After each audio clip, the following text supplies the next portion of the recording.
me, it's all about winning. And as a follow-up, you played for Nigeria this summer, and I guess your first taste of international basketball. What do you think you took away from that experience that might translate into your second season in the NBA? I think it was a great experience, being able to play a different type of basketball, different certain rules are different, different type of play style. I just think the physicality of the game was good, and I was able to learn a lot from that, and also at that level, it really teaches you how much every possession counts, and because it's less time, and you have to make every play the right play, or that could cost you the game. And I was able to just learn from that, and being able to value every single possession that we had. Appreciate it, Precious. Thank you. Thank you. Thanks, Mike. Next, we'll go to Josh Lewinberg from TSN. Hey, Precious. Welcome to the Raptors. Hey. Have you had a chance to talk to Nick Nurse and any of the coaches yet about what they sort of envision your role being on this team? I mean, that's up to the coaches. Like I said before, I'm a winning basketball player, and I believe this organization wants to win, and it's a winning culture, and that's all I'm about. And I'm here to do whatever it takes to win basketball games, and whatever that role is, towards winning, I'm ready to embrace it. I know basketball has become more and more positionless over the years, but do you see yourself as more of a 5 or more of a 4, or does the kind of optimal position thing even matter to you? It doesn't matter. Like you said, it's become positionless at this level, especially as the years go on. So at this level, I believe it's all about matchups and exploiting the defense, and just being able to manipulate the defense and see what's best for you as an offensive team, and just being able to exploit that and give yourself the advantage. Great. Thanks, Precious. Good luck in Summer League. Thank you. Thanks, Josh. Let's go to Eric Koreen next from The Athletic. Hey, Precious. Welcome to the Raptors. What did you learn most in Miami last year? And I was wondering if you see any similarities to sort of the defensive styles between the two teams. Yeah, both teams are very defensive minded, big on defense, playing big, playing athletic, being disruptive on the ball and all that kind of stuff. So the style and defensive side of the ball game is pretty much the same. Being able to switchability, guard multiple positions, extra effort, rebound, finish possessions. On the defensive side, there's a lot of similarities between both teams. And where do you see the most potential growth in your game, or maybe something that's already happened this summer that you can feel coming along? Just the feel for my game, the feel for this level, just having a year under my belt, being able to just see the game differently, the game slowed down, I believe, and that's a part of my game that I think I've seen improvement on. Thanks, Precious. Good to meet you. Thank you.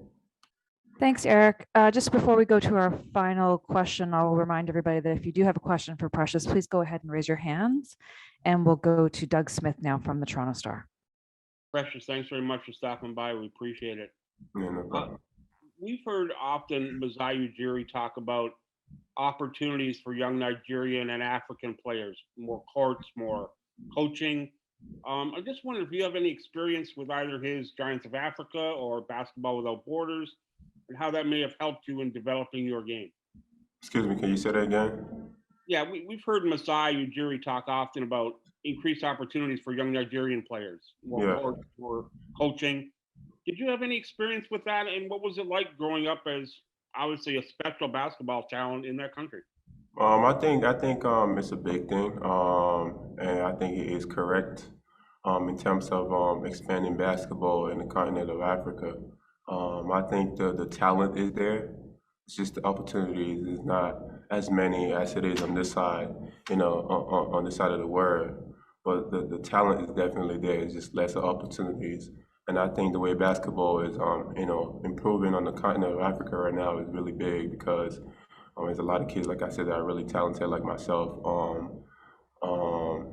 athletic, could play, big, jump high, and I think that that is a lot of talent back home, and that are blessed with the game of talent of being able to play the game of basketball, and I'm so glad that he's pushing that agenda of being able to create more opportunities for a lot of kids back home in the continent of Africa, and so they could better themselves, not just themselves, their family, the neighborhood where they're from, the country, and as a whole, the continent. Do you see yourself as some kind of, I guess, a mentor or an example for the next wave of young? I know you guys had so many Nigerians drafted in the last 2 years, but the next wave of even all Africa players? Yeah, I know there's a big responsibility on me, whether I like it or not. A lot of kids back home, and where I'm from, younger kids, from my city, from the nation of Nigeria, from the continent of Africa. I know whether I like it or not, a lot of kids are looking up to me, and for me, that's something that I carry a lot of pride. I put a lot of work. Not just, like I said, it's not just representing myself. And also for those kids, when they get the opportunity, not just going to be about representing themselves, about representing where I'm from, my city, the state that I grew up in, the nation of Nigeria, and the continent of Africa as a whole. You said whether you like it or not. Do you like it? I love it. Yeah? I love it. Yeah, I love every part of it. Great. Thank you very much. Appreciate the time. Yeah, thank you. Thanks, Doug. We'll go to Ira Winderman from the Sun Sentinel. What's up, Ira? Hey, Precious. Hello and goodbye. This was rather quick. Were you surprised by the trade? Did you have any inkling it might happen? And also, when and how did you find out? I found out just as you did.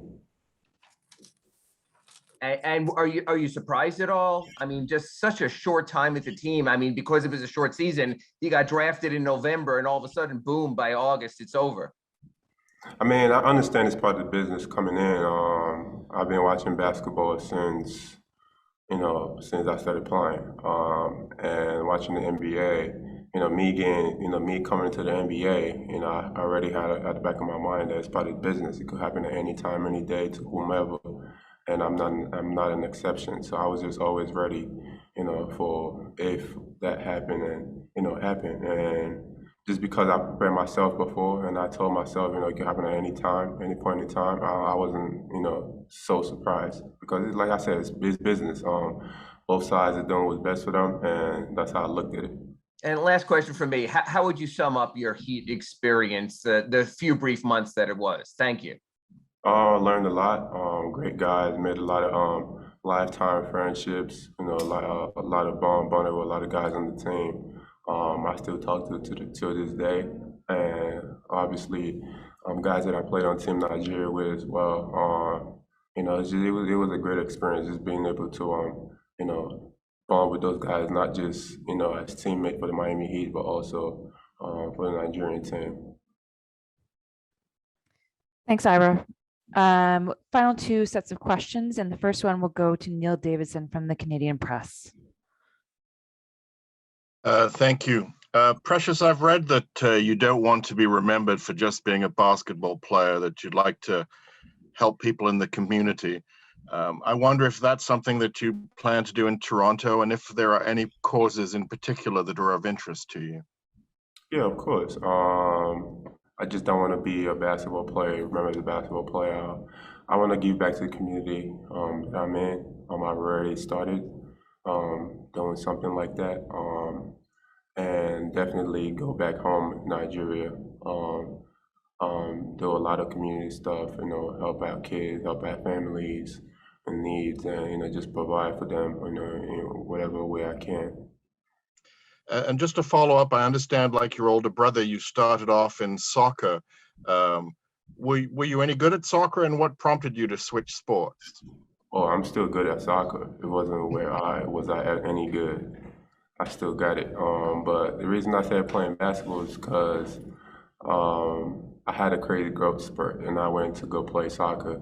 The same kids I've been playing with, and it was just a size difference was too much, and they kicked me out. They're like, we don't want you to come back.